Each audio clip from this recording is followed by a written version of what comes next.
and welcome to Rugby Bits podcast. And boy, we've got a bit of a surprise for you today. Um, we're welcoming back a prodigal son that's come back to our podcast, and we're going to be reviewing round 10 of the URC. We're looking forward to some rugby that's happening this week, including Six Nations and Super Rugby relaunching. And then but first we're going to look through a Springbok alignment camp that's been announced by Rassie Erasmus today. As Cook said in our WhatsApp group, Rassie must love the podcasters because he releases this all on a Monday morning. So Cooks is the one person that's here with me, and I've also got returning from the busyness there of the UK, and it's Jared Wright rejoining the pod. The prodigal son has returned. Jared, how are you doing? Yes, Sally, that's such an amazing opening. I'm glad to be back. I'm glad that you guys have negotiated with Cooks and with all of his traveling around the South Africa and going to the cricket finals and everything that you've managed to cut down his budget and I can have a little bit of crumbs to feed on. You know what? He's starting already, eh? Jared hasn't been here so long. He's always treating me for being away, for actually doing my job, and still finding a way to the pod. When's Jared, how many Twitter followers you got? Like 50,000. We've lost you ever since you started hitting them like 40, 50,000. We've lost you now. You're like, we actually had to go through his agent. We had to go through his agent. Should we tell the listeners that Jared unfollowed me? And Yeah. I just found out like He a week ago that he he's followed me unfollowed again. Yes, that's right, yeah. Yeah, I explained to you what happened there. I was trying to like the slander and somehow managed to unfollow you.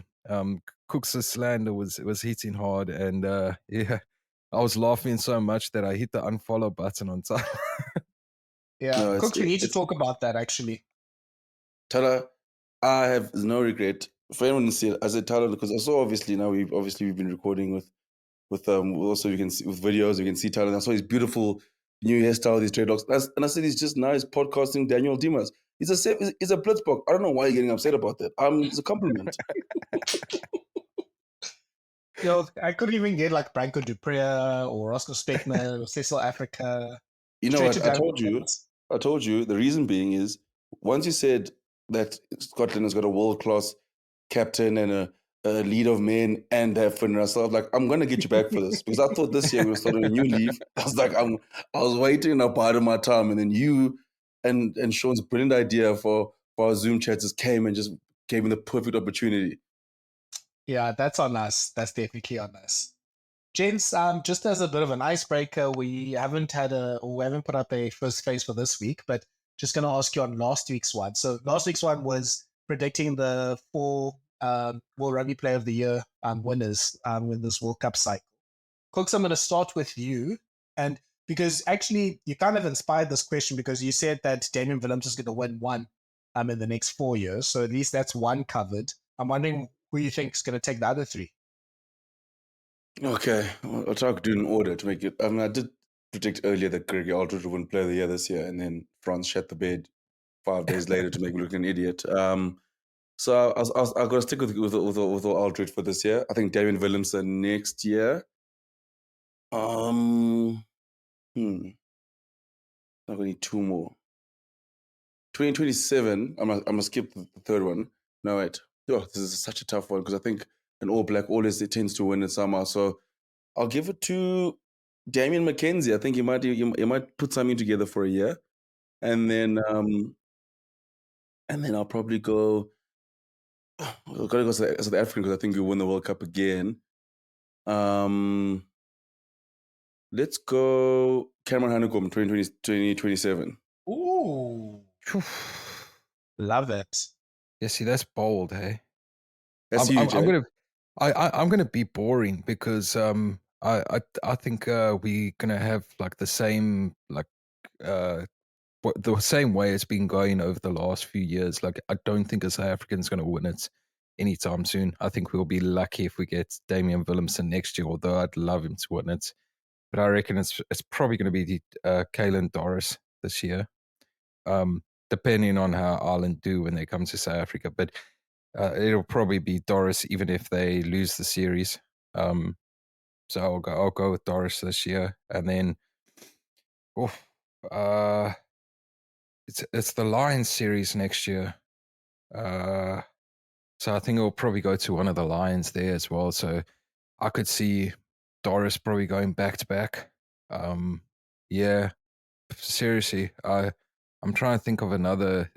I think it might be Doris, then Sheehan, then maybe Willemse, but DuPont will be back. So Doris, Sheehan, DuPont, and Artie Sevilla. Don't forget, Jared Dupont's already been named Sevens Rugby Player of the Year already this year. Oh yes, So, yes. He's got his trophy for the year sorted already. Hasn't played a Yeah. game yet, but he's already won the award. Yeah. No, listen, like you'll probably see this year, Evan Etzebeth will like come back from injury from the Sharks and absolutely tear it up, and then he might get nominated again, but there's no ways he's winning it. So yeah, I really do think that will happen. I'd love for a South African to win it in the next 4 years, but I don't. We probably won't. Jared, I love the Eben Etzebeth shout, talking about when he comes back from injury. This is the classic Eben Etzebeth injury. He gets injured about Feb between Feb and April, and summer gets himself ready. But by July, you'll be fit and firing.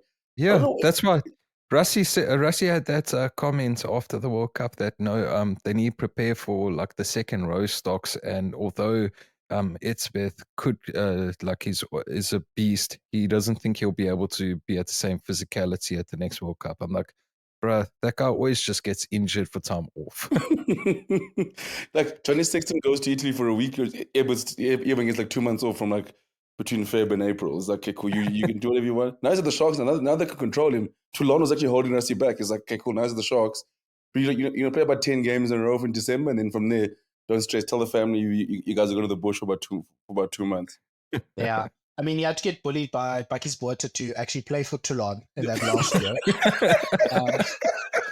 So I'm not sure which former Shark's going to stand up here. Mark Andrews stand up. I'm not sure. And I mean, yeah, unless the Sharks make an unlikely run in the Challenge Cup, I think Eben Etzebeth might only see a few games and then just say cheers for the rest of the domestic year. But yeah, I think we'll have to see how he goes. So let's speak of Etzebeth. Let's get into the Springbok alignment camp that was announced this morning. There's 43 players that have been invited to alignment camp, and basically what the alignment camp is everyone just meeting Rassie and meeting each other and getting all the passwords, Wi-Fi passwords that they need. There are, and Jared breaks it down on his account, there are 39 domestic players, there are 4 Japanese-based players, there are 19 Rugby World Cup winners, and then 16 uncapped players. Jared, I'll start with you. Which is the uncapped player that either stands out to you the most or surprised you the most? I think it's quite an easy one in Marnus van der Merwe, the Cheetahs hooker. He's the only Cheetahs player to be in the squad. I think he's flown quite a bit under the radar.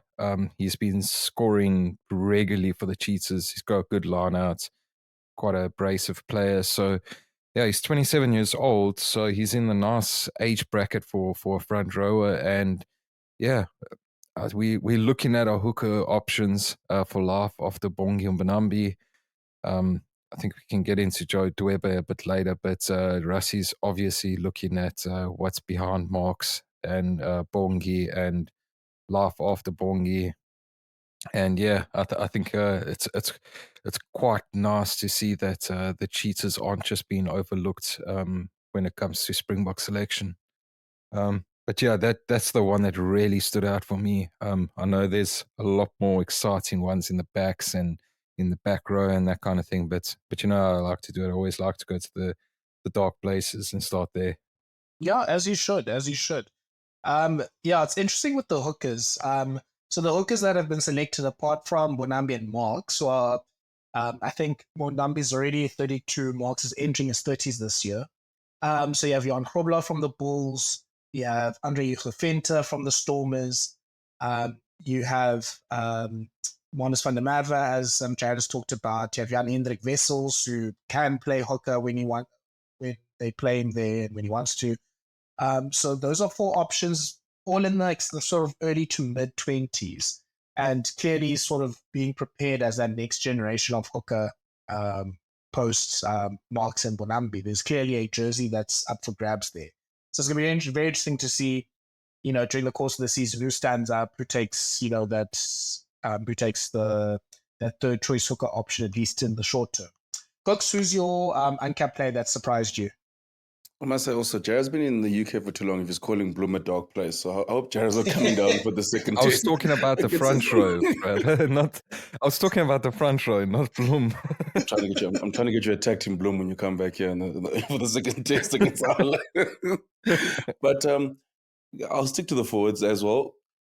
I think I want to say the standout for me is Mbilo Gumede. I think it just if no one, I'd have paid good money for someone who thought Mbilo Gumede would be like sort of in a box mix when he first joined the Bulls. I think obviously you've seen him lead the Sharks, and I mean, it's testament to the form he's shown. That he sort of put himself in that conversation to get into Allignment camp, and I think it just showed like the growth he has and how good he's been. And almost like the Bulls have got the ultimate 1-2 punch at eighth man with Gumede and Hanukom. You can sort of mix them around, and for me, like it's just so great for a guy who left the Sharks and then weren't too sure how it was going to happen in the Bulls, and he's taking these opportunities and he's been amazing this season. So for him to get that reward and to be in Allignment camp is fantastic. It was probably between him and Daimani for that for that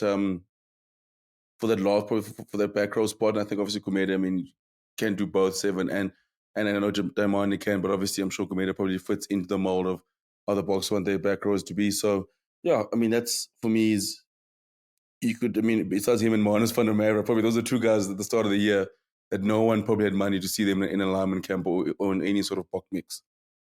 So can I just point something out? Like across all the teams, there's like at least one like surprise inclusion from the URC teams, except for the Sharks. Like if you look at the list of guys, they're all guys that have all of them are Springbok, the World Cup winners, except for Mshunu, and literally he was already being lined up by the Springboks in 2021. Like the rest of it, there's no surprises. So yeah, if you want to make the Springbok squad and you're a young guy at the Sharks, best chance is probably sign with the Bulls or Stormers. Sad, or but Lions, true. Nohamba. Yeah, no, there's a lot of sprinkling of former Sharks alumni making it big in other places, unfortunately. Yeah, and good news for the Sharks or Sharks youngsters is you can look forward to another 2 Springboks looking to join the Sharks next season, apparently. I think my surprise is Neethling Forshare. A little bit unexpected in some ways, but I think totally justified on his form. I think he's been probably the best non-Springbok tight head for a while in South Africa. Just a little bit unexpected because of his age, but I guess Deon Fourie has broken that age barrier for everyone now. But yeah, obviously a really good scrummager. He's great around the field. He's got a good pass on him as well. He makes at least one sneaky run or two during a match as well. It's obviously great. He seems like he's great vibes as well. And yeah, obviously he's been the captain for the Stormers for most of the season, and we know how he is on social media as well. So yeah, I'm loving the Forshare pick. I think that's just another prop that's going to, he's not going to be someone that disappoints the Springboks coming on, from the bench. He can probably hold his own against most props around the world, and he can contribute to the loose as well. Yeah, I think we need to get out of that mindset of like a guy coming into the Springbok team to play for 4 or 5 years, or like in the case of Etzebeth, like 10, 12 years. Like there's still players that can come in, do a job for 3 years at their peak, and I think for sure it's that time for him. Yeah, it's still early days, and we still have players like Carl Usadi and Thomas Utoy overseas that could come in, but yeah, I think it's great for him. I think he, like you say, he won't disappoint if he's given the chance. And yeah, if he's a player that we line up to replace Malherbe, if Malherbe's not going to make it to the next World Cup, then that's great. And he goes to one World Cup with the Springboks. That's perfect. So just to go through the list of uncapped players that have made the squad. Neethling Forshare, the prop for the Stormers. It's Johan Grobelaar, the Bulls hooker. Mbilo Gumede, the loose forward for the Bulls. Cameron Hanukom, as Edward Jenkins, a good follow on Twitter, saying the person that Warren Gatlin has rejected, and he's going to a second option in South Africa. It's Andre Jufofenta, the hooker for the Stormers. Then it's Marnus van der Merwe. We've talked about him, the hooker for the Cheetahs. Ruben van Heerden, someone we've talked about for the last few weeks on this pod, as a really good lock for the Stormers. He's been playing really well, so that's no real surprise. Ron Fento, who just pretty much just tackles people and just, tackles them into last week for the Lions at flank, and Jan Hendrik Wessels, the prop hooker, swingman for the Bulls. Then the backs, it's Sasha Feinberg Ngomazulu, who had a really good game on Saturday. Suleiman Atzenberg, who was the center partner for the Stormers. Jordan Hendrickse, Jaden Hendrickse's brother, who plays fly for the Lions. John Horn, the fullback for the Lions as well. Sanele Lohamba, who's been playing, the Morgan Parra role for the Lions. Morne van der Berg, who's been playing the Faf de Klerk role for the Lions. And Ingo van Wyk has been playing the Jacques Fourie role for the Lions the last few ones. And I think most of them, Cooks, you can say, apart from, as you said, Gumede and Marnus van der Merwe, most of these players have been putting in the work the last 2 or 3 seasons in the URC. There's no one here that's just on a hot run of form. It's players that have been at least have a season worth of form to back up their inclusion in the squad. Everyone has come a pretty long way to justify themselves into this alignment camp. Yeah, 100%. And then and a few of those guys, Tyler, also played SAA as well, so they've been around the setup and sort of and they have been playing well. I think obviously when you get into a World Cup year, there's not many debuts that they get thrown around. But so you always felt sort of this is the year where we will see sort of a whole bunch of new captains, the guys like the Sasham Ngomazulus, the Franco Horns, guys like that who have been good for a good number of seasons, getting the reward, and Morne van der Berg. So it does show that we still have a great group of players coming through. And for me, the exciting thing is also still have 27 players in that group with test experience and still young. So, and also having guys who've been in SA, have gone on tour with our coaches as well. So for them, that setup won't be too new.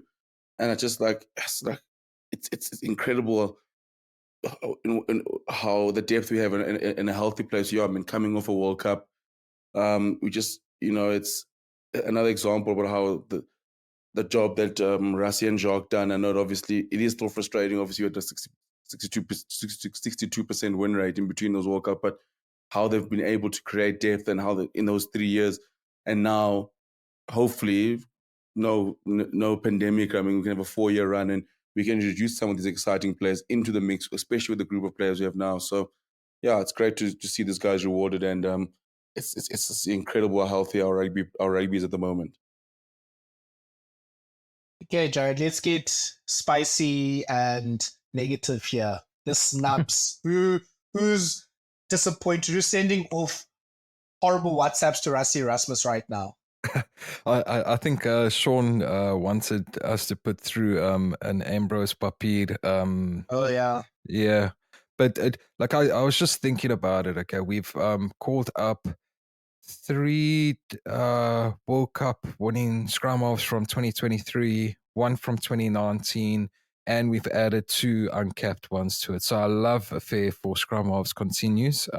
It just unfortunately doesn't extend to Papier.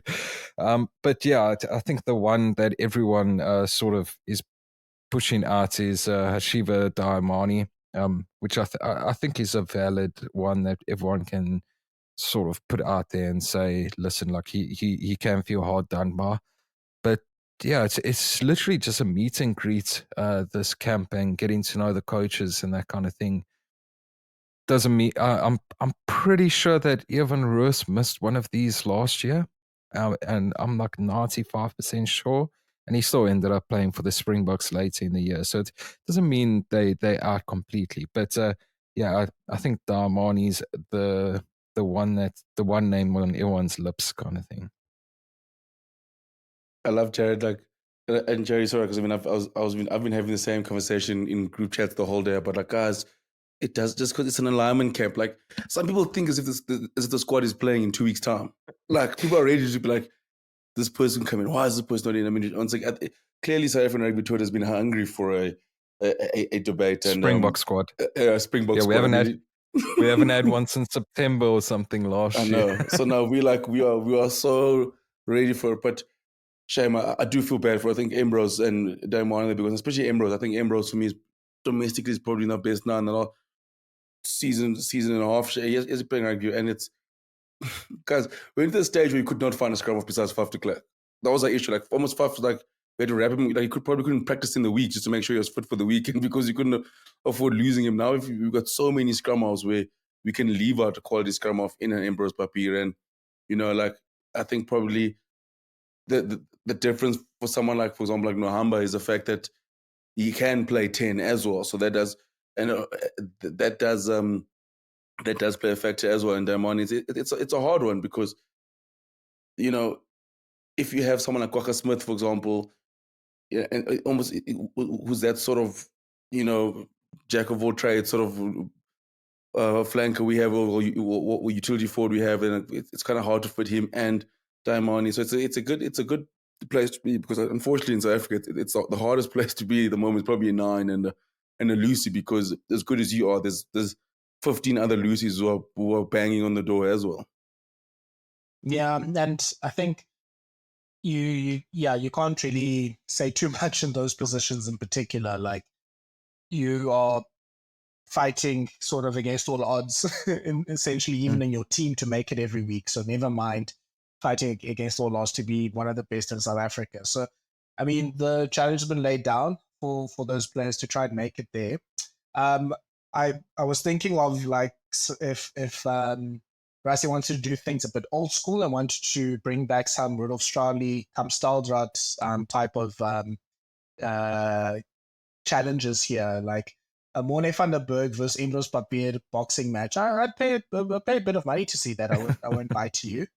Joe Dweber, yes. Well, yeah, I want to actually ask you, Jared, about Deon Free just now, but you can throw Deon Free in there, throw Wessels and Marnus van der Merwe in a fatal 4-way as well to see who comes out for the hooker position. Like there's a few little matchups you can throw in there, maybe Gumede versus Daimani and Buthelezi as well, just to battle for these last few spots in the squad and see who comes out on top. Jared, can we start mentioning the R word for Deon Free? Have we heard anything? I think his contract goes until the end of this season or next season. I think it's actually next season. So, yeah, I don't think you can start throwing out the R word just yet. I think you can read into Dweber's omission more than you can read into Deon Free's. Like, the guy was in the mix for the squad for the World Cup, and then he didn't make the World Cup. Then we lose a hooker, and obviously we wanted to get Andre in the squad. But then when we replaced Mapimpi in the squad, it would have made sense to bring in a hooker then. So yeah, I think we can start reading into that Joseph Dweber's non-selection and sort of see if, like, you can wonder whether it's Erasmus trying to like get a reaction out of him and saying to him, listen, like this is where you are in the pecking order, like I want you to prove me wrong, or if he's actually just fallen out of favor completely from the Springboks and he is 5th or 6th choice now as we look ahead, because he's only 27, so he's still got a good few years ahead of him as a hooker. So yeah, I think that one's a bit tough. I think for Deon Free, he didn't play this past weekend. I can't remember. Is he injured at the moment, or is it part of his Springbok rest? I think he had a little something, but yeah. Yeah, if I'm not mistaken. Yeah, someone like him, a veteran like him, you can sort of just leave him and not include him in something like this, so that when you do want to bring him in, he will still be up to date and in the know. So yeah, I think for him it will sort of be the case of, okay, let's see what hookers we have going around, see what Lucy's we have going around. But Deon, like, keep yourself sharp. If when we call you straight in, kind of thing. Yeah, it's almost like one of the overseas based players. That hasn't been in the squad that long, but he's still quite he's quite sharp with what's going on, and he's an experienced player. So it's not essential that he's maybe at these things that are almost like orientations for a lot of the young players. I guess the only thing to read into it is maybe the likes of Maoba are injured and is injured and he's made the squad and Fury hasn't, so it's a bit of a question. Yeah. But yeah, I mean, like you said, these are, like Cook said, there's no Springbok caps being handed out at this alignment camp. It's just everyone getting to know each other and the young players finding out what the senior players' coffee orders are. So there isn't really much that Fury's probably missing here. Got? Also, like, I'm really tired of trying to figure out what goes on in the brain of Rassie Erasmus. We've done this for like since 2018 now, and clearly we fall for this trap every time because knowing Rassie, you could just not pick Dion Free for 4 years and like gets a call in 2027. Hey, by the way, are you free? Like, are you off the farm? Can you come and just play in the World Cup for us? So it's always funny, like Springbok coaches. I mean, like you should actually be an exam, like in varsity, like try and like here's Rassie Erasmus squad, try and figure it out for 50 marks and see if you can come up with something that makes any sort of sense. Like, but because you're right, Rassie's an interesting character because I mean there are certain guys, for example, I mean our person of always loved Suleiman Hatzenberg, where he's just come back from injury as well. We probably didn't think you'd be sort of in the mix already as well. I mean, so it's a hard to gauge because you could make certain arguments for certain players, like you said, like Mark's in there, but he's injured. But then for if he's injured, then he goes to be in there, like the Japanese oaks. And also, what the hell's happening in Japan? Why are all these oaks injured at the same time? I know Willie got married a couple of weeks ago, and they all can't get leave for the one wedding. Like, why is the four oaks injured? It's injured in inverted commas, I think. Well, Marks did get injured at the World Cup. It's still his World Cup injury. That's he got Dane Coles out of retirement to take his spot in Japan. But yeah, the other guys, the Creo and Faf, I think got injured in the same bloody game. So try and make sense of that one. But yeah, and yeah, they're just dumb luck. And obviously, when those guys get injured, they get sent home to do their rehabilitation if it's a long term one and not a short term one. So my theory is my theory is, remember last season when people were just bashing different leagues and they said it's calling the Japanese league quite soft. I think they like JC Krill and like Faf, like guys, we take one for the team. Telling people this league is so physical. Look at us, we're all battered. There's 4 of us here. We have to come back to South Africa and recuperate because of the pressures and the physicality of the tough Japanese league. We actually need to come home and be in an alignment camp so we can get something softer. Salah, have you got some tin over there for Cooks? No, look, my theory personally is that the Japanese rugby league is basically in Rassie Erasmus's pocket. They basically just take care of our players and just make sure that they are all spick and span for Rugby World Cups. So I'm not surprised if these players just don't play for 4 years. I think the only player that has an exception to these, like, only players like Ebenezabeth that can probably just tell a team like Toulon, like, hey, I'm not going to play for the next few months. Or Siya Kolisi, who's, like, he'll play and then you're like, wait, did I see a picture of Siya Kolisi in Cape Town? Like, he has the most random contract with Racing ever. I thought the French clubs were like, like death row records. Like, you can't get out of that contract. You pay every week. The Fijians can't even get to World Cups, basically, if they sign to a French club. But I don't know. It seems like Racing can even control the leagues because he's getting all these players, like, the most, like, relaxed and flexible. It's like the flexing work contracts to end all flexing work contracts with him. No, 100%. And I love his work. Or maybe maybe they've tricks here. They're like, this is how really it is in France. And then come next year, they're like, yeah, I've got you. Like, hey, guys, gonna get time more to see my family. I've got to go to South Africa. Like, no, you got to play these games in between the Six Nations just to sort of, because we need you to play at least 40 or 45 games a season. But on something else, like, do you think, for example, like, I'm thinking big picture now. Obviously, we got our first squad, so of course I must start talking three-peat. For the likes of like Sia, France, Kitsi, and like Vili, not all of them will make it to the next World Cup. Do you think we should start introducing sabbaticals? Like, so my thing is like, for example, like if I'm the Springboks, I'm telling Sia, Eben, potentially Kitsi, I'll keep Vili in and going, like, say, for those stalwarts, like, especially like the guys up front and going, listen, you're also going to play for the Boxers here. We will report back to camp end of year tour. But you're going to finish your club season, then you're going to have time off, miss the rugby championship, and then you'll sort of come back end of the year tour. Because I do think we have enough cover for those sort of players. And I do think because I do think a good core of the older guys will be back for 2027. And I do think it will be a way to keep them refreshed. What do you think about that? Yeah, I think you can only control it so much with certain players. Like, there's no ways, like Stephen Kitts, Ulster are going to let Stephen Kitsoff have 6 months off, or you're just saying drop him for this box and he doesn't play the rugby championship. Play for his club, but just don't be on bog shooting.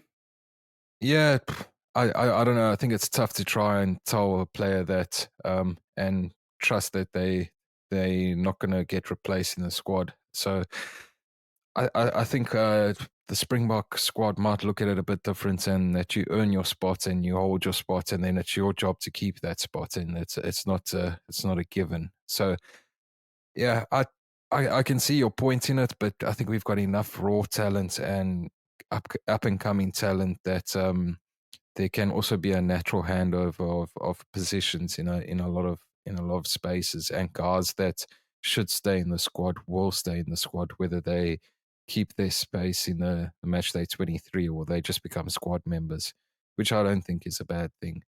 I think it's probably a better way to have them filter out.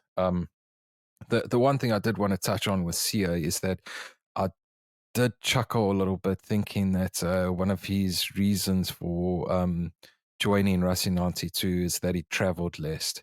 And I don't think I've ever seen Sia Khaleesi travel more than he is right now. But traveling in between Europe is a bit easier, Jared, than from going from Cape Town to He was America. watching the New York Nets the other night. It's not New York; it's a Brooklyn Nets. He has Brooklyn Nets. He has the greatest. He has the greatest week of schedule of all time. Like some guys, you see them just walking around the mall, like the Stormers guys. They're always at the beach. Like Sia's hey, we're off this week. Okay, cool. He's in America. Like, okay, interesting. And he comes back to France, plays a rugby game. Is like, hey guys, I'm gonna go to South Africa this week. Cool, perfect. And also, his teammates must probably hate him. Like when he comes back to camp on Monday. Like, so how was your week off? Like, oh yeah, I was in America. Oh yeah, I was watching rugby in the Netherlands. They're like, and what did you guys do? Like, I just stayed at home. Just chilled with my friends. Like, that's what I did. Yeah. My wife literally asked me, "Is Sia Khaleesi has he stopped playing rugby?" And I was like, "No." And it's like, well, his Instagram says something different. So this man is living life right now. I like it for him. I like it for him as well. And it was cool to see him at the Dutch game. I was a bit disappointed with Rugby Europe that they only mentioned Sia, and then you've got a double World Cup winning, the youngest double World Cup winning player ever sitting next to him, and they're shouting about Sia. Damian They Willemse. can recognize him with clothes on. Damian Willemse needs to sort out some stuff with Red Bull and that. He needs better PR. No, and that sleeve needs to. Okay, I'm not going to start my rant on the sleeve, but she's like, make a better sleeve, guys. Come on, it looks so cheap all the time. I do love the fact that I do love Red Bull, but the fact is, it was playing for Red Bull. Does it apply to other sports as well? I must actually ask the guys at Red Bull. Like, if you're an Red Bull athlete, do you have to wear the sleeve in all sports? If you're a skateboarder, you're gonna have a sleeve. If you're in corporate, you're gonna wear a sleeve over your suit. No, those guys say we're gonna get our full money's worth if we sponsor you. So, does Roberto wear a sleeve? I'm just trying to think now because he's also a Red Bull athlete. No, he doesn't. He's probably escaped. He's one of the few. But I think once Red Bull hears this, that you will see him in his sleeve in the next IPL game. Yeah, I think Red Bull just doesn't want to mess with the IPL contracts as well. Fair enough. Guys, we've talked a lot about the forwards, which is awesome for this podcast, actually. Just on you the can backs, tell Sean's not here. Yeah, we haven't mentioned one thing about Henku Fencer taking over as the 13 with Jesse Creel and Lukanya there, and it should move to 12 going forward. We've done none of this. No Sasha hype, no Jordan Hendricks hype, no where the scrummers are going to play. We're falling off, man. Let me set you off for once. You let us. You normally set us off. Sure. The floor is yours. Quan Horn. Oh, yes. You know what? I've been waiting for the Wrestle Rugby world to come to this realization that this man's talented. I really wish he had a much easier name to say. Um, yeah, I think he's just got that. I love Jared, and I think you're taking some unnecessary abuse on that tweet where you say Yeah. like he could be the Hugo Keenan type fullback, and I don't think you meant that he's going to take over Willems's post. But geez, what an option to have, and what a player! Like I think he like when I heard Keenan played sevens, it made a lot of sense about the way that he breaks lines, his pace, the lines that he takes, and you can see that talent. With Horn, it just comes almost naturally because he hasn't really played that much sevens, and I think his ability to really cover space at the back and his kicking game is quite good. His chase game is pretty good as well. And just his running and attacking with the ball, which obviously have a lot of opportunity to do that with the Lions. Like it's really top standard. So I really wouldn't be surprised if he is like a 14, a sort of a Corey J type of option that's like a second fullback Yeah. in the back three there. I think he's got the defense, he's got the pace, he's got the try scoring abilities, he's got the kicking, like he's got pretty much everything that you want from a young fullback. And you know, when with the Lions right now, look, there's been four, I'm gonna count to my head, 4 Lions players in the backline that we've picked: Van der Berg, Noamba, Van Wyk, and Horn. And I think the reason why is everyone pretty much allows each other to cook, and they play off each other so well. So with that being said, I can see Horn playing well off Lebok. I can see Horn playing well off Willie Leroux at fullback. I can see Horn playing well off Arendse. It doesn't really matter. Like that guy just has that rugby brain that knows where to put himself at the right time, at the right place. And yeah, I think he's someone that's he's that player that I would back to make the Rugby World Cup in 2027. Like that's how much I believe in him. Yeah, I think you're spot on with that. And like what I think a lot of people don't, a lot of people jumped at that tweet of mine is because I put Willemse in the tweets as well. But like the way you're describing Horn, he's almost like the modern fullback, and I don't think Willemse is quite the same. Like Horn is like the stock standard modern fullback, like template. Like if you want that guy, it's Hugo Keenan and like Quan Horner right there. Whereas Willemse is just like a outright baller. Like that's why he can play fly half, center, fullback. Like he's just a straight up player. Like he will still be a great player in 10 years time, but the fullback position might have moved on in 10 years time by the time Horn gets there. So that's sort of how I see it. But yeah, I think he's a great talent, and he's sort of flown a bit under the radar for a lot of people. And yeah, like I said, it picked up a few more passengers. He'll pick up a few more passengers on his hype train. Cooks, help me with a nickname for the Quan Horn fan club. Chris Tyndale gave me QAnon, which is a bit controversial, but I love it as well. You gotta call his fans the Quantums. The Quantums. Oh, I like it. Yeah, some the Quantums. But they might need flipping 8-9 Quantums the way his hype train is going. But But speaking about the backs, I mean, like, there's such an exciting group of backs. I want to petition. I'm actually going to Sportsport. I'm going to go guys that work. Tony Rassi. We need to see a Tony Brown stew that he's cooking with all our tens. We need to see this. We need to see this alignment camp. Like Rassi needs to record it and post it on YouTube, and see what Tony Brown is going to do with Marnie and Jordan Hendrickson and Damon Williams. Like he has to put it. We have to see this. Like I feel like we can't wait till June. I mean, till July to see this.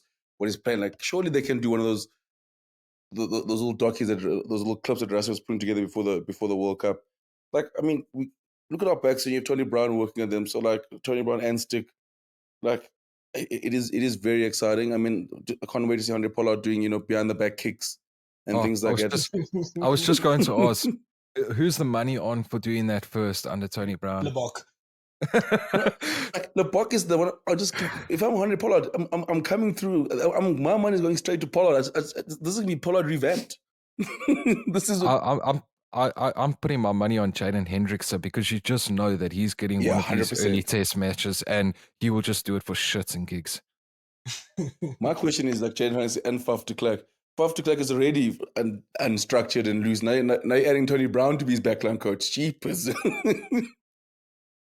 No, I can hardly wait to see like Tony Brown cook with all these ingredients. Like just the talent and the ability of these players. Like you saw, Supersport put up this nice clip or like this video of all the tries that these debutants have scored, and that's I just remember that Sasha Feinberg Ngomazulu try from the first game in the RC. That's like those soccer skills that he did to against the Lions. Like, yeah, I think Sasha would have a lot of fun with someone like Tony Brown telling him to do all sorts of nasty kicks like that. Also, my question is, Tony Brown just comes from Japan. Do you think Tony Brown's going there like he's so used to creating attack without having a great platform? Now he's going to get to the Springboks and it's like, but how much time do you need? Like, you got the best pack in the world. Like, can you still cook something with all this time you have and the platform you're going to have? And the front foot ball is just waiting for you. Tony Brown might first be shell shocked, but how much front foot ball he gets. Oh, he's gonna rock up and he's gonna be expecting a playmaker in the number 12 jersey, and he's gonna see Damien Dialander, and Damien Dialander's running at Andre Estes, and he's gonna learn the word bliksem and its meaning very quickly. So I don't just have Kazuki Himino and Michael Leach as my ball carriers. Wow. Yeah. This is like, you know when there's like in the Premier League when a coach goes from like a bottom tier club to like one of the top clubs, and he just gets all these ingredients and plays that he can really play with now, and they almost get so overwhelmed. It's like, oh wow, I can do this. I have this player, I have these talents. Like it's gonna be, I'm really excited to see what he does with the Springboks.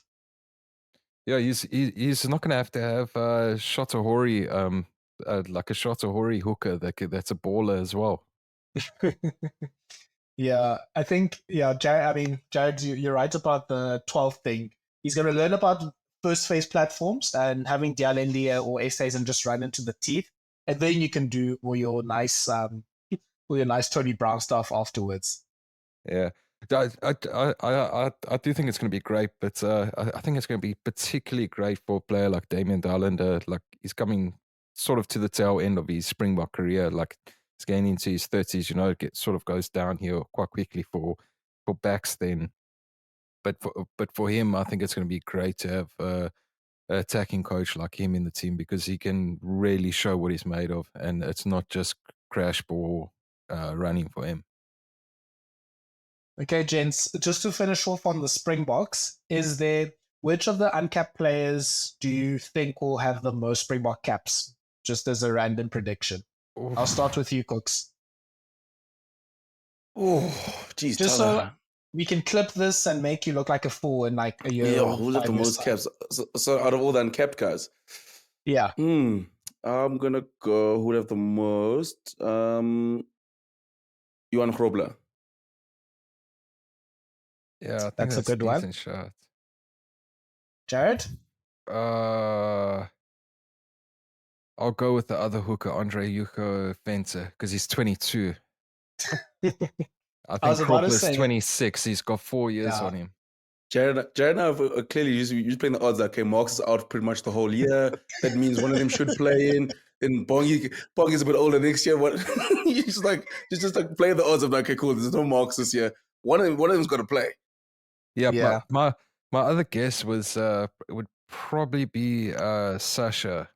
Because I think he's big enough to play 12 like tall enough, and he could bulk up enough to play 12 for the Springboks, and then like he could go like in the opposite direction of Frans Steyn and then play 10 and 15, or he could go down the same career path as Steyn and bulk up and play 12 and 15 later in his career. Yeah, I think those are probably the top ones you can put there. Yeah, the other ones that are young, the likes of Fenter, like, so tough there in the loose forwards, of course, as we've talked about many times. Horn, I don't think would be a bad shout. If he can if he gets it once, I don't think he's going to be moved out anytime soon. Van Veek also, I think the stars are aligning a little bit with the number 13 shirt. And Creel, I think, are both 29. So, yeah. Van Veek just needs to bide his time, sort of come in and out as the players start maybe getting a bit older, maybe not playing as much, and then he can be sort of the mainstay for a 10, 15-year period. So, yeah, there's a few players that are, waiting in the wing. So, I think it's in a good play. Yeah. We're sort of overlooking Hanekom as well. He's 21 years old. Number 8 seemed to lock down a spot in a Springbok team. Hey, so if he's able to come in and like seal it, it's his. Even though we have this, if he can get ahead of this, all these can people, stay. Yeah. And I think the thing with Hanekom, and I wanted to mention that when we talked about the game, is there's something about Hanekom where you can see he has it. Like, it's a bit hard to quantify the it, but he just looks like a test rugby player. And I'm not saying that like Russ is a worse player, whatever the case is. But there was something with Russ that you're like, okay, he's obviously great with the ball. He does a lot of damage. There's just something missing in terms of that graft that you need to do in a test match environment to make your team go well. But Hanekom already has that, and he's pretty much just starting off his professional, or at least his URC career. He's got the ball carrying, he's got the tackling, he's got pretty much everything. So, we finally haven't really talked about Hanekom. I think I haven't talked about Hanekom because I subconsciously think he already has like 5-10 caps for the Springboks. So, yeah, that wouldn't be surprising if he's the longer term mainstay. But like you said, Jared, there's a lot of competition he has to go through first. No, damn straight. But it's just one of those positions, the number 8 jersey, like guys seem to lock it down and it's theirs for a long time. Like you don't see anyone taking the number 8 jersey off Audrit anytime soon, like with France. It's just sticking with him. England I don't think Ben Orr will keep it for too long, but he's like a stopgate until they've got Dom Brandt playing the way they want him to play. And like Artie, he's locked in at number 8. He's been locked in at number 8 for a long time now. So the teams seem to nail down that number 8. And if you get your foot in, it's and you secure it, it's difficult for them to take it off you. Yeah. Okay, I think let's end the conversation there on the Springboks. Jared, thanks so much for joining us for this part. Good to hear from you. And yeah, we will hopefully have you join us pretty soon. We'll just have to work out the contracts between you and Cooks. Yeah, we'll see Jared in the next alignment camp. Like Jared's alignment camp specialist now. I'll just send you my agent's email address once again, guys. But the new one, great. Yeah, send us the UK agent's one, not the South African one we keep trying to get hold of the whole time. No, it was great to catch up and talk about the Boks boys, and catch you guys soon. Thanks, Jared. Cooks, let's talk about the URC this weekend. I'm just going to go through the results first, and then we can obviously go into more detail with the two South African games. So on Friday, Munster beat Scarlets 42 points to 7. Edinburgh beating Zebre 24 points to 19 away. Then on Saturday, the Bulls beat the Lions. We're going to talk about that in more detail. Leinster beat Benetton at the top of the table clash 47 points to 18. Stormers beating the Sharks in Durban. Got Connacht that beat Cardiff away from home 16 points to 12. Glasgow beat the Dragons 40 points to 7. I don't know if I want to tell you this, Cooks, but did you see that clip of the Dragons trying to do a tap and go move, but they forgot to tap the ball? Oh, please don't tell me stuff like this because I'm trying to forgive these guys. And now you're dragging me back in. I was wanting to tag you on that as soon as possible. And then Ospreys versus Ulster. Ospreys winning 19 points to 7. Just a quick chat on that one. I mean, Ulster is just such a confusing team because, they're just too talented to be going through this patch of form patch of like the last 18 months that they've had. And they lose this game to Ospreys. Ospreys plays pretty well, according to all accounts. And the coach of Ulster, Dan McFarland, has a whole rant about the ref and the decisions that he missed and everything, instead of obviously just taking it on the chin that his team lost. Obviously that's one way of shortening your stay as a coach. And it seems like just seeing all the Ulster fans on Twitter that they're also getting ready to boot this man out. No, 100%. I mean, I think that's the big one because, I mean, 2 seasons ago, they were a Springbok kick away. Would they still convinced, still missed from being in the final? and then now, obviously, the struggles are. And you said it's too good of a side for them to struggle so much. But Jared and I were talking about this before the pod about the Dan McFarlane rant. And it's like, that stuff like pisses me off because if like, as much as world rugby hates Rusty and the Springboks, all because of that one mixtape we put together. But like, if we complain half as much or shut on referees half as much as other coaches get away with it, like it would be buried and people call us again ruining the game. But like when other coaches do it, like no one says a word. They just bat an eyelid. Ireland obviously like won't say anything about Dan McFarlane going off, refusing to even acknowledge any other theory from the reporter. Just all this was like, no, it's the ref, it's the ref. So like it does drive me crazy. But you are right. I think the fans of obviously turned on Dan McFarlane as well. So now he's pretty much on borrowed time at the moment because like Tyler, you said, it's too good of an outfit to be where they are in the log. Yeah. Going through the URC log, so Leinster at the top and Glasgow and the Bulls are just keeping in close contact with them in the top 3. Then you've got another bunch of teams pretty much 4 points away, and that goes from 4th until 11th. So that's Benetton at 32, Edinburgh at 30, the Stormers at 30, Ospreys at 29, Ulster at 29, Munster at 29, and Connacht at 28. So those 7 clubs all have to fit into 5 chairs to get into the top 8 for the quarterfinals and for Champions Cup qualification. The Lions and Cardiff still keeping contact. They probably need to win out the rest of their games, or at least most of their games, in order to get into the top 8. So they've got 24 and 22 points. Then the bottom 4 at the moment, it's Zebra, it's Scarlet, it's Dragons, and it's the Sharks. I'm sure Cooks will want to talk about that a bit later.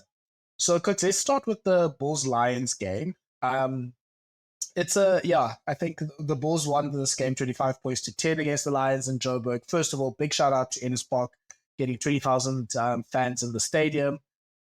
Big shout out to the Ennis Park DJ for not trying to play their songs every 2 seconds. There was a stoppage as well. We're going to talk about the Kings Park DJ a bit later. I think for the Bulls, ultimately it was a bit of a scrappy game. Lots of drop balls. I think players were just struggling in the heat ultimately. But the Bulls just wore down the Lions with, keeping the ball in possession and just running, doing big gain line carry after big gain line carry. And I think it finally told on the Lions. I mean, the Bulls had double the gain line carries of the Lions. They constantly had superiority in territory and possession. And it told at the end with the tries that were scored near the end of the game. Yeah, 100%. I think what I've tried to see, Tyler, I don't think you I think the Bulls are sort of have figured a way to play at home and away from home. I think away from home they do tend to get into bullying mode and just sort of wearing teams down the possession. And you've seen how they've done, obviously, when they've been in Europe and some of the games have won. And at home, I think at home they're a little bit more expansive when they play at home. But there's also I must say for the Lions, it did feel a little bit like Big Brother versus Little Brother. And the Bulls did not allow the Lions to get in the game. But I think you saw what happened at Loftus when when the Bulls allowed the Lions to sort of open the game up more, and then it turned to a proper try fest. I think the Bulls didn't want to get that Ellis Park crowd going, didn't want to get the Lions going by sort of trying to make it too loose. So the Bulls basically reverted to top and sort of just bullied the way through. And I thought, for me, what was very good in that game is the way the Bulls controlled that game. I mean, at 5-3 at halftime, it still felt like the Bulls were in control the whole time. Like the score didn't do the Bulls' dominance justice, but then they did just enough. I mean, then they sort of got they reaped the rewards in the second half. But such a good outfit. I mean, that Bulls side, and they have different ways to win. I think with the Lions, I think it's one of those ones for them where it's indicated like, yes, they've been playing very good rugby, but there's still a few levels they need to go to if they want to compete with the likes of the Bulls. Yeah, I think it's clear that obviously it was quite hot because both teams, like you said, the last time they played each other, they seemed to want to throw the ball around as much as possible. And in this game, maybe it's also they're not playing every week because of the Six Nations. Maybe they're a bit out of condition. And he was and out cooking of in Joburg rhythm. in the weekend. Shoo. Yeah. So I think both teams just like we'll play territory, we'll try to get into the opposition's half, and we'll try to play our rugby from there. And it just felt like, I don't know, first of all, it just felt like the ball was a bar of soap most of the time. There's so many handling errors from both teams, so they couldn't really build momentum. So I think the Bulls adjusted to that better by just going line one or route one with most of the attacks and going direct. That's how Marcel Coetzee got his try near the end.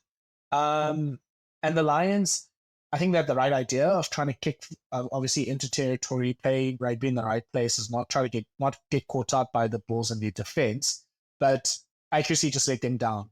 If it's not some of the kicks from Vandenberg and Nwamba, if it's not the kick chase, not quite putting pressure on the Bulls, if it's not, when they get the ball in an advantageous position, a handling error, there's some kicks that Nwamba missed from the tee as well. There's just a few things that, you can't afford to do against a team like the Bulls that are, near the top of the ERC, unfortunately. And yeah, the Lions will play worse and probably win against at least 5 or 6 of the other ERC teams. But yeah, you can't do that against the Bulls, even if you're at home. No, 100%. And it's like one of those ones where like the Lions almost they almost play into the Bulls' hands. Obviously, you're not going to take your chances and against that Bulls side that is so rampant in the moment. And if you're going to try to get into a sort of territory and a tight game against the Bulls side, especially if you're not accurate, you're going to lose every time. So you're right. There are other games where they can definitely get away with it, but that Bulls side, the momentum they have at the moment, and I mean, obviously, it's all built up now. Obviously, in 2 weeks' time for the big one against the Stormers, but and I'm glad that the Bulls and the Stormers are actually going into that game again on some very good form. Yeah, let's talk about some individual performances. Emrys Papier was man of the match. We talked obviously about him being, probably the biggest omission for the Springboks. His jink and run to create that Caden Moody try was amazing. I think everyone did well that Moody try. The scrum, obviously, Steenkamp got under, Gabaganye won the scrum penalty. Hanekom carried one, offloaded to Papier. Papier stepped about 3 players and then scampered down in the gap and then got the pass off to Moody, who finished well too. Like, that was just some really good rugby from, grade 8, 9, 14 there. No, 100%. I think, like you said, I think Papier has been good for the last 2 or 3 seasons. And, just like in South Africa, like Tella, if you've noticed this, like sometimes like there are guys, for example, who play for the Springboks, maybe things don't go their way and they sort of get dropped. But then you always brand them as that. Like, yeah, whatever happens for the rest of the career, that's who you are. I mean, even Damon DeLindy had that as well. Even now, he'd be amazing. They're like, oh, but like, he doesn't pass and do this. And you're like, well, I mean, you can't still be pissed off at his 2016 form now.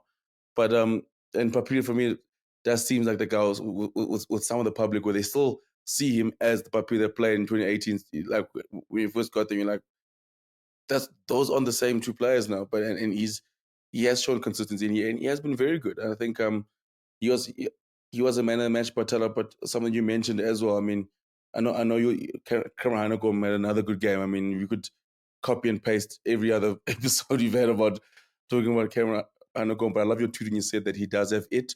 And there are certain few things with certain players that you just see, like with him, I love his ability to pick up the ball from the base and he always makes smart decisions knowing when to carry. Or sometimes scrum maybe going backwards, you'll pick up and you'll find an offload and get the ball out. He does. There's so many little things he does so well in his game that in his game that impresses me so much. But I think a man of, for me, Gerard Steenkamp went under the radar. Obviously, when he got named into the Box squad last year for the Rugby Championship, and I think since then, every time I've seen him play, he's impressed me. And you can see he's playing like a person that's been around the box setup, and he's sort of like got that confidence. Now you can see actually his ball carrying is improved and things. He's a lot more. His coming off has gotten a lot better, and you can see like now that he puts a proper stamp on his mark. And what I love about him is there are sometimes he plays against props where like where he holds his own. But then like when he gets a sniff on someone, he can dominate them like he did on the weekend. And that's what I love. He's definitely, you can see the growth in his game since leaving that box squad last year. Yeah, I think you've nailed it. He's definitely improved on the scrummaging, especially. I mean, shout out to Don Newman once again for transforming another talent. You can see that because he wasn't, I don't think, he was not this good of a scrummer before the Bok camp, and the Bulls had actually a bit of a weakness in their scrum, and now it's somewhat of a strength. It's not the best scrum in the competition, but it's near at least the top 5 or 6 instead of it being near the bottom 5 or 6. So he's improved. Obviously, Volko Lowe's helped with that as well. So he's been great, and he was great around the loose as well. So he had that big run from the 22 where he made a few meters. I think he was top for the forwards for meters in the game because of that run. So that obviously shows what the impact that he had. He made a turnover as well. He had a turnover penalty. He's busy around the field. Like, he's not just, a scrummaging prop. Like, obviously props now know that they need to contribute around the field. So he's done really well, and I'm very happy with his contribution. And I think you've mentioned a lot of the Bulls players that I want to highlight. The other one I'll just highlight is Ronald Kier, who I think individually he's sort of the closest we have to like that Victor Matfield, Jean-Andre Greer type of just line-out operator right now. I think he might be the best that we have right now. Full respect to Lua Diafa. Like, just the way that he operates the line-outs, knows pretty much before the opposition knows where they're going to throw the line-out board, and is able to steal it, like is able to get the line-out to himself if there's any issues. Like, he can run a line-out like nobody's business. And yeah, I'm very excited to see him hopefully get into the national setup in the next few months. On the Lions side, Cooks, yeah, I mean, a lot of players who lost their personal battles, but they still, I think, gave themselves a good account. Ron Fenter was really good before he went off, and he had a few hits on Hanekom and Low. Frankie Horn, I think he almost went blow for blow with Hanekom, which was really good. And I mean, we know how talented he is and how much I think he's almost underrated as a good player. But he does all the dirty stuff while he gets around the field. He will make a big carry. He'll make a good offload as well. Like, he's just such a quality player. But Cooks, I have a little bit of a take. Asanasin Trapakanye is our Posolo Tuyelagi. Like, he will just go around and just hurt people, and you're not sure how he's here and there, and he's like obviously really big as well, and he's just going to make an impact wherever he goes. Like, he really is someone that I can see, like, for maybe a bigger team, if not the national team. Like, you put him in the last like 20 minutes, he can cause absolute havoc. And he obviously didn't have the best day in the scrummaging, but he held his own in a lot of the scrums against Sien Cup as well. So I think he lost it initially, and then he fought back in the middle of the game. So yeah, I really like him. I think he's just part of that era in rugby that we are in, with like these big meaty men that are just playing all over the place. And he can really be that, that extra impact player that the two Lagis and then the Alphas are in France. No, I agree with you. I'd love that. I love that take. Let's get him in the mix, tell. I mean, the box have got everything else. I think just give him 10 minutes at the end. That's all he wants. Just give him 10, 15 minutes and for him to cause havoc. You almost killed my poor man Sergio Peterson a couple of weeks ago. He's still reeling. But like, you're all right. He just pops up. He pops up in areas where he should never be, but he gets there. That's what I love about him, man. And he destroys people, man. Yes, he hurts people. And he's been good as well this. I know, obviously, I mean, someone like Steenkamp is probably a horrific matchup for him, because Steenkamp is quite short as well. So that is a nightmare situation for anyone. So, but no, I've loved him all season. Yeah. Speaking of big tackles, Eko van Wyk, I don't know what Stedman Gans did to him, but that seemed a bit personal. It's almost like Grassy told him, like, whoever plays well in this game is gonna be in the Allignment camp. He's like, okay, cool, cheers, Gans. I'm just gonna delete you, like, physically and just like off the list as well. Jeez, he absolutely munched him in that one tackle. Yeah, I would like to give both teams grace that we've been off for a few weeks, so that's why it was a bit bit scrappy at times, but yeah, I think the Bulls did really well. Last thing I want to mention about this game, Marcel Coetzee and tries. I feel like the last 2 years, at least since he came back to the Bulls, it seems like every game he scores a try. I don't know. Yeah, maybe it's because he was the captain and he maybe calls moves on himself. But this man is a try machine, right? No, 100%. Maybe it's in his contract. Like maybe there's a clause you put in there. Like I told him, like, listen, if you're like a player and captain, you've got to score tries as well. Because you're right. Yes.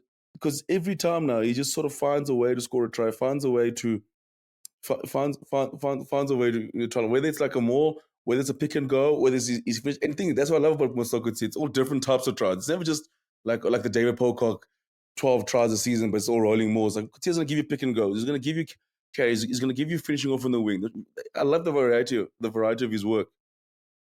Yeah, he's been really good. Last note is Mone van den Berg. I see the vision I see. That man is Fafterklak, like born again. Like that guy just gets himself involved with racks. He chases down, like he was the lead chaser for a lot of the kickoffs for the Lions. Like he just does crazy, ridiculous scrum off stuff like that. That I know is obviously appreciated by the current Bok coaching staff. So yeah, the Van den Berg pick, especially once I watched this game this afternoon, I was like, that doesn't surprise me now. No, 100%. Like it's yeah, you're right. I've always said like the problem with Fafterklak is one of one. I didn't know that he was in the lab cooking a clone in Mone van den Berg. Clearly has been, and I've always rated Mone van den Berg. I think is a very good player. And I think you're right. I think now we've got two Fafterklak, so horrific if they were both playing in the same test if you're the opposition. Oh goodness. Cooks, you've avoided long enough. We need to talk about the Sharks and the Stormers. So Stormers won 25 points to 21 at Kings Park, and Cooks, you actually had the privilege of being there as well. I didn't watch the whole game. I watched bits and pieces here and there. So Cooks, I'm gonna rely on your analysis on the field to tell me, are the Sharks just as bad live as they are on the TV? It definitely is a lot more frustrating live than they are watching them on TV. Like, yeah, it's like, you know, you just tell her like why it's so frustrating. It's because they had a bad start, and the game was a very physical game, which is, I mean, some of the hits that were being dished out early, and the Stormers sort of just controlled that game for that first half, for the first 20, and then once it got to about 12-0, generally at the time I was like, oh Jesus, this could end badly because with the way the season's going, because especially like because the Sharks did defend well, and then obviously you're like, they give away the boogie chip and chase where he creates magic in the first Stormers try, but almost they're just knocking at the door. But then the Sharks again, they find themselves back into the game, and they keep on finding ways where they give you hope, Tyler. Like sometimes they build you up, and then they find a way to lose the game again, and that's just so frustrating. And at the moment, because like I genuinely thought, like the appearance in the game again, you see how good this team is, you see the quality of the Springboks, and everything. But then there are periods where you're just like, what the fuck is going on? How? Like I love a Per Yankee. Like he had a massive chance to score. And I think the Sharks, Charlie, is a moment is like they don't win the big moments. I don't think they have all season. And when you're playing against like a Stormers side, you have to win those moments where the Stormers again for me like watching those two sides play. That was a B Stormers side, for example. The Springboks are all rested. Sachin Ngomazulu's first game back from injury. Someone more just has gone back from injury. So Levin Hatzenbach's probably his third or fourth game back from injury, but he's been in and out the side. No Dan Duplessis. You know what I mean? Like it's a side where like they lost Dan Duplessis in the week, so Sasha got moved away. So like there was so much going on, and like, but with the Stormers, for example, they just at the moment this well-oiled machine and belief in their systems and belief in how they can and know how to win rugby games. With the Sharks is they're struggling to win the moment, and you can see the difference between the side that's won one game and the Stormers being champions and coming off a finals loss. So it is frustrating because, like, if they'd lost 15-0, for example, in the week of the Sharks, I'm like, you know what, we just should. But the frustrating thing is, like, you can see how good we can be, but jeepers, we find the funniest ways to lose rugby games. Yeah, The Sharks just can't get out of their own way. I think that probably sums it up. Like they're just in that space where they can do good things for a little bit, but they can't sustain them. And like you said, they just lose the big moments, and that just puts them behind more and more. Yeah, I think let's maybe focus on the Stormers just to make yourself feel a bit better, Cooks, as well. You said it. It's effectively mostly a second string Stormers side, or at least in some positions. Springboks are rested, some players are injured or unavailable, and yeah, I guess it just shows the depth that the Stormers have, but also just the systems, and the Stormers trust these systems, and obviously the Sharks are still working towards that. I really liked the 10, 12, 13 of Matia, Ngomazulu, and Hotzenberg. Matia and Ngomazulu especially were just playing so well with each other. I really liked that they almost trust each other as a double pivot, which was really, really great to see. Yeah, it was great. And it was funny because obviously Sasha now, he almost didn't play the experience head role because obviously he's got a few more caps. But and you could see like with Matia, and it was a great balance of and the way they used each other's strengths as well. Because I thought Matia as well, I mean, that was a massive game for him to step up in, away in Durban. Ooh, I mean, that's a big one because I think they lost Dan Du Plessis in the week. So I think Sasha was meant to play 10 and then Du Plessis would be in the center. So Matthias stepped up and showed his quality. Oh man, Sasha Mngomezulu is a superstar. Like it's as simple as that. I mean, those two cross kicks for that first try on either side. Like you sit there, you're like you said, Tali, he's got it, and he's just a baller, and he floats around the rugby field. And interestingly, he has gotten bigger. Like I saw him like again, I was like, oh, the same I remember when we went to go watch Damien Willems in that all semi-final, and we both said like, Damien he's put him like he's gotten bigger, like it, and such has obviously goes with playing at 12, and yeah, I mean he's a special player, and I think it's like for me it's that he just floats on the rugby field, and he's just got that. He probably because the Bishop's boy as well. He's got that like he's just that's time on the ball. He's effortlessly cool, not in an arrogant way, or just.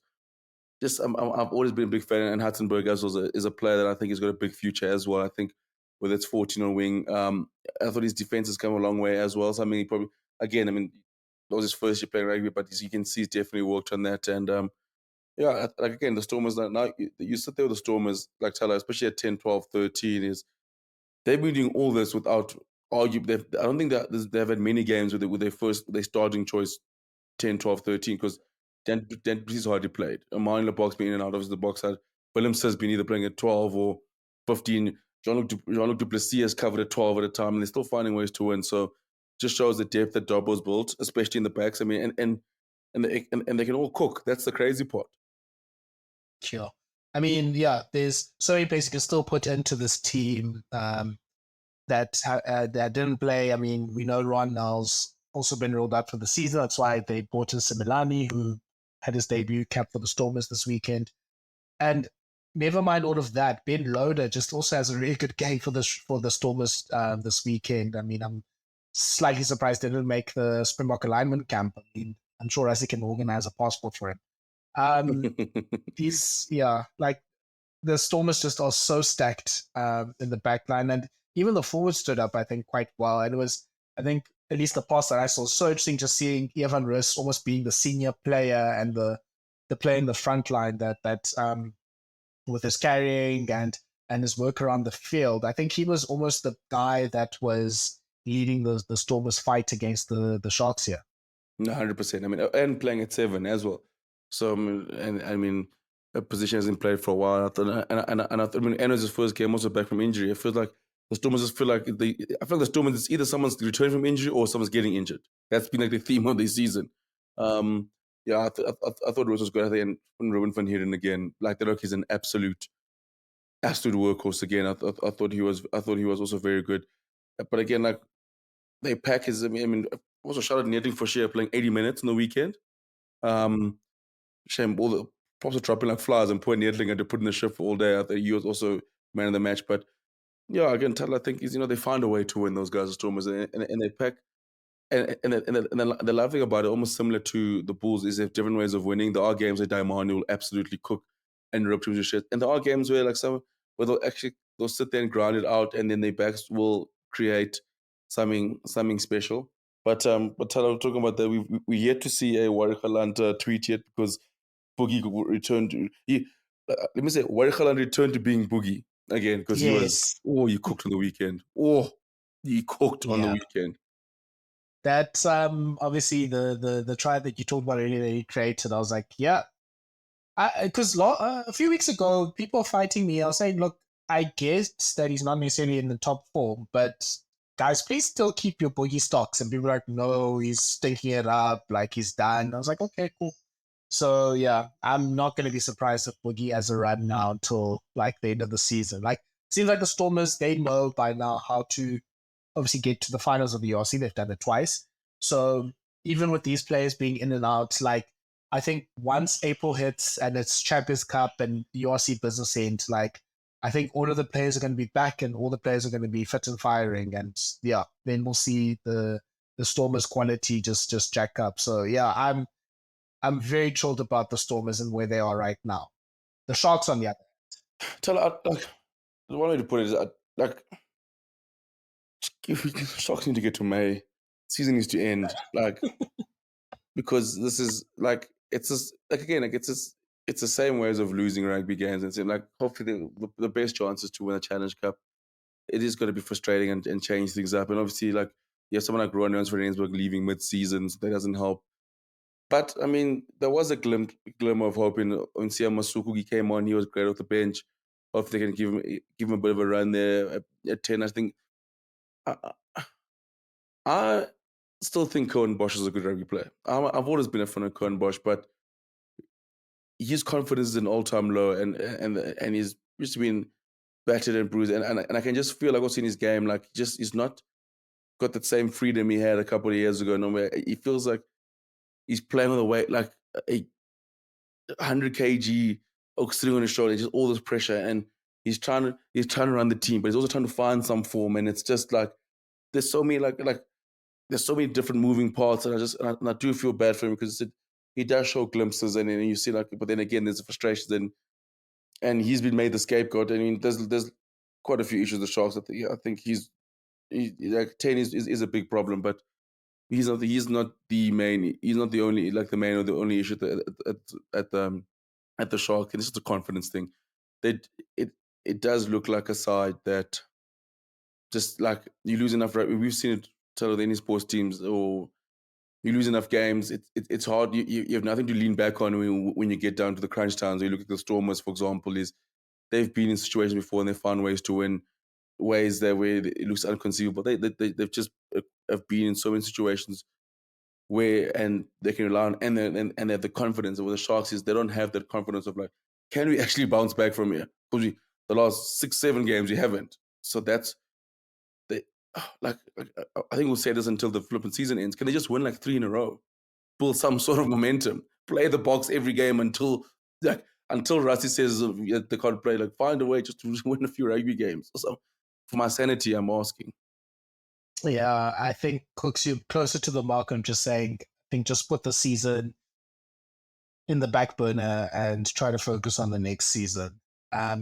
Yeah, obviously rumors I alluded to earlier of them buying Andreas Tazen and Triving Ekane kind of, it's almost like the Sharks are repeating the same mistake of you've got the Springbok names. They're obviously not going to be available for at least, let's say, half the season through being managed and tours and rugby championship and stuff like that.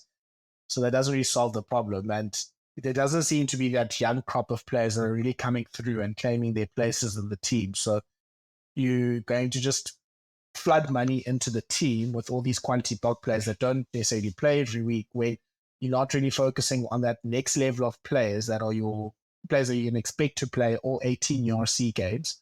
And they're the ones that set the standard of how good your team is. So the Stormers have the Neertling Foshiers, the Ruben van Heerdens, Hachiva Daimani, Ron now, Dan du Plessis. Those players are always there and they'll always give you 7, 8 out of 10 performances. And the Stormers, unfortunately, don't really have too many of those. The Sharks don't have too many of those, if any. And yeah, unfortunately, if the Nyakane and Estes and rumors are true. And I mean, look, I'm not saying don't buy Springbok players when they're available, but it feels like we're going to run into the same issues. Like we've just had Ron Janssen van Rensburg in the Sharks, and he didn't really make much of an impact. So yeah, it's the same thing going to happen to Estes, and maybe not, but you're running into the same problems again and again and again, which is, I think, the frustrating thing for the Sharks.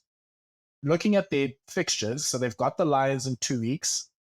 And then once the Six Nations tapers down, it's Ulster, Edinburgh, Zebra and Glasgow. Zebra is in the Challenge Cup, and Glasgow then is the first game away. And then they've got Glasgow, Scarlets, and then finish up the URC with Benetton, Cardiff, and the Bulls at the end. Like, I think both the main thing to focus on is the Challenge Cup. So try to arrange themselves for that. But I would genuinely advise the Sharks to almost tell the Springboks, hey man, take a break and just focus on getting yourselves ready for Zebra and the Challenge Cup games. And the URC, we're going to use it now to try and develop that next tier of players that are not Springboks and just find some sort of combinations that work. Because, yeah, because I'm not sure which combinations we can take from the season. Like, we can say, okay, we've got a center pairing. Okay, we've got a back three. Okay, we've got a loose forward trio. I'm just not sure where the Sharks go. I think the only positive it sounds like is the front row that came on, the Oosthuizen, Tunu, and Bonambi one played really well.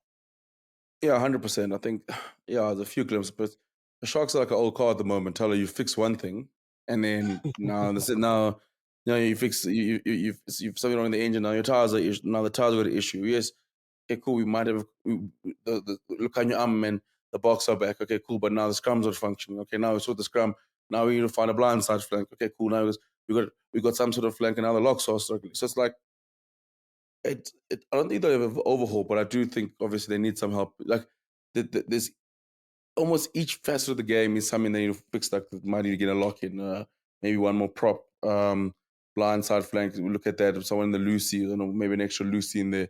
9 is probably the only position where 9 and probably the wing and back 3 probably the only positions where they feel comfortable. Where it's like, okay, cool, that's fine. Fussy also had a very good game on the weekend. He sort of those of the first year of old. Hopefully, he can just sort of keep that going. It was good to see him playing well. But centers is a big one in terms of the 12 position. What are they going to do? Are they going to keep Frans of Venter? Do you bring back Andreas? And so there's just so many questions. What's going to happen at 10? There's just so many questions, and unfortunately, I don't think you can fix that in one, say, transfer window. Yeah. No, I think it has to be a patient approach, and they have to try to build it brick by brick. And maybe it's sort of tanking the rest of the URC, playing the kids, and just seeing who's going to come through and get those combinations. I mean, the box are always supposed to be sort of the spice at the top, not almost the whole basis of your team, especially in a competition like the URC when you don't even have access to your box for most of the season. Yeah, this feels like Man City the first time. They bought Robinho and Adebayor. 100%. But also the thing is, if you look at the Stormers, for example, is people forget their run started with these players. The meeting for shares. Like Willemse was not a Bok regular, so he was playing week in, week out. Moen Bok obviously just got Holland was playing. So a lot of those guys were playing week in, week out. And then Dobbo sort of built up a squad around them. And then obviously when the guys went, now got 11 was playing for the Boks, but he's been able to add in guys. They like, for example, when Willems has gone, Ngomazulu can play that role. Dan du Plessis still there. So whereas the Sharks almost, it's like you said, it's so Bok heavy that now 9 guys leave. Now it's like, okay, cool, but the other guys haven't played for like 5 weeks. Yeah. So it's like, it's a tough one. Okay, Cooks, I think just to round off, let's do I want to ask you a few questions about some of the rugby games that are happening this weekend. So we've got the Vancouver Sevens and the DuPont debut happening this weekend. How many clips of Antoine Dupont are we going to see on social media from World Rugby?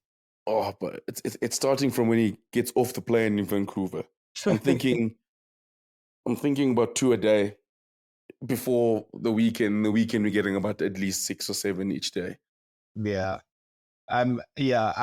I hope for his sake Dupont really does toss it out there. But yeah, I think we're gonna have a big saturation of DuPont content this weekend.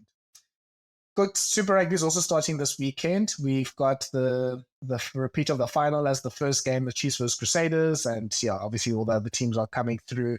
The Rebels apparently still have money to run for at least this season. Cooks, your prediction: who's going to win the Super Rugby? I'm gonna go the Chiefs. I think they're probably the most set of the South. I think Crusaders. There's a lot of changes. No more one. I'm not pretty much talking any team that has Fergus Black at 10. So I'll have to go to the Chiefs. And I'm a Crusaders guy, so it does hurt to say. I can't really argue against that. I really want to say the Brumbies, but I don't think so. Can you give up on the Brumbies now? Give it up. You always start this Brumbies chat every year. Let it go. Is Stephen Larkham playing for them again? Is George Gregan back? Every year, I think the Brumbies are going to do something. They're not doing shit. They make a semi-final and lose again. Sorry, man. They were close. I just want an Aussie team. I just want an Aussie team to go through. Like, that country's been through enough, or their fans have been through enough. Apparently, this weekend they're also releasing that Eddie or that Last Dance, but it's not the Last Dance documentary from last season. So they need some. Right. We've got to get our jokes in because flipping hell, Joe Schmidt. They actually got. Oh, let me find my dream scenario actually was for Joe Schmidt to get to the first day of the Wallabies job, looks around and goes like, sees all this mess. He's like, you know what?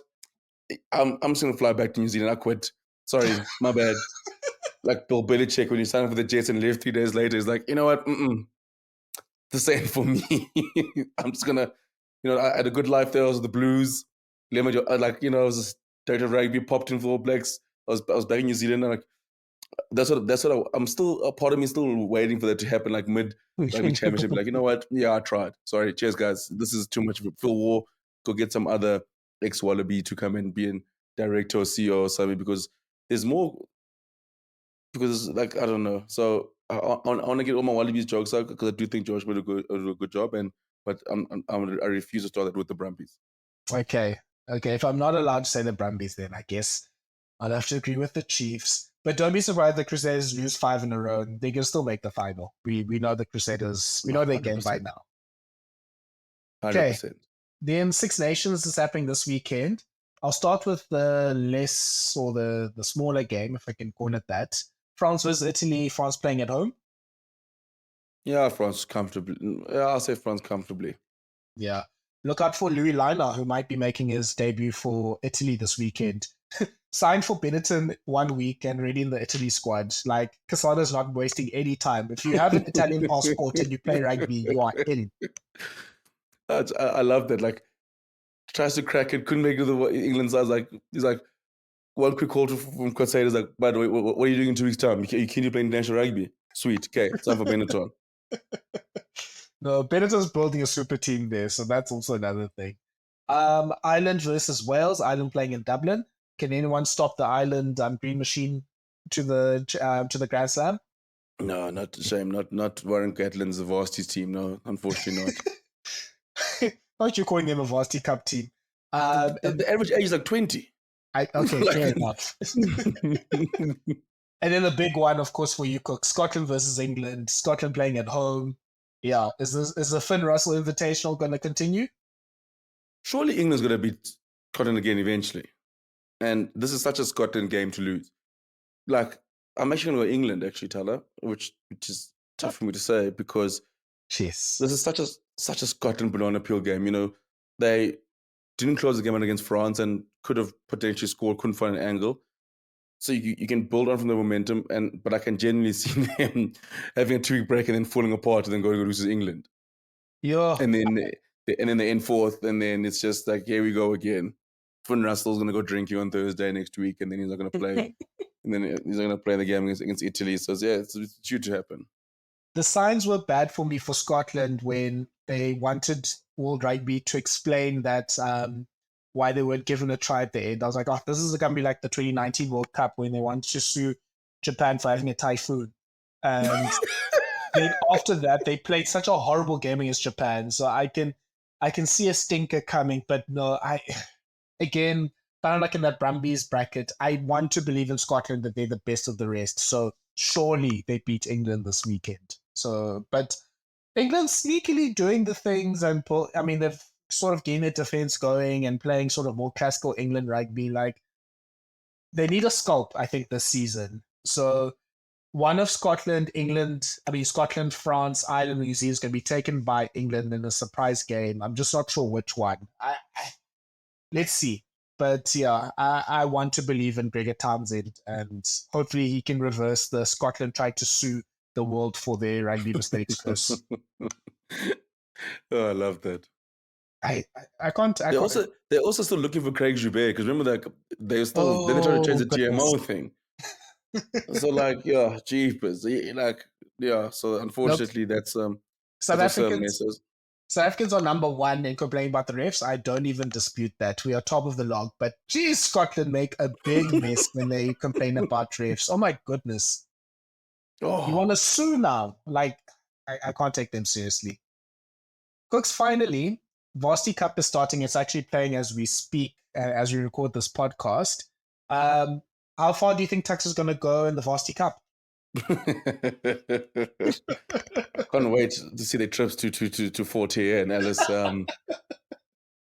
Until I see them play, I think they're televised. I got to see it. Shame, Ducks of Nicks, all Nicks this season, unfortunately. So I'd like to see. I'd like to see a first time winner, like a Wits, someone like that winning it. I think that'd be cool to get, because I mean, it's always like the poker. I think Shimon has won it once. I don't think UJ has won it. So I think UJ and Wits. Yeah.